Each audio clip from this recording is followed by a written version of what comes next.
Hello everyone, Brittany Delamora here. John 3:12 says, and this is Jesus speaking, "If I have told you earthly things and you do not believe, how will you believe if I tell you heavenly things?" I read this scripture the other day and it really stuck out to me because Jesus started to minister to me and he said, "Brittany, I promise my people so many earthly things, yet they don't believe. How will they believe when I tell them heavenly things?" You see, when Jesus promises you that he has that spouse for you, that he has a helpmate awaiting for you, or he promises that he's going to get you out of that season of trial and tribulation, that he is going to get you out of that season of struggle, that he is just pruning you. And he gives you so many great promises that he's going to bless your family and that your future in him is greatly blessed. Yet you just don't believe him. How would you believe when he reveals to you the things of heaven?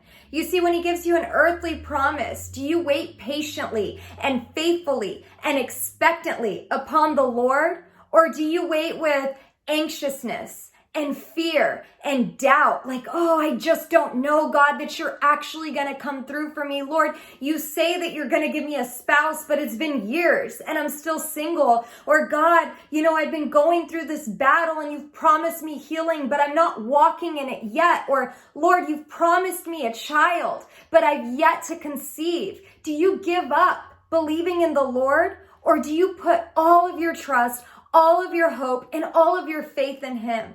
See, I believe that one of the many reasons why God gives us these earthly promises is to test us and to grow our faith in him. Because when he gives us a promise, we have to wait for it.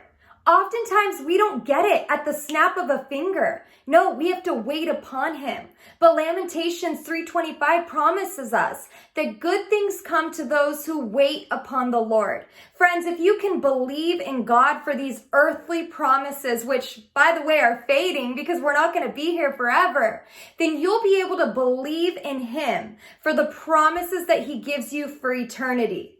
That you'll be able to wear the crown of "Well done, my good and faithful servant," that you'll be in heaven one day rejoicing with Jesus and worshiping our great God, and that there will be no pain in heaven.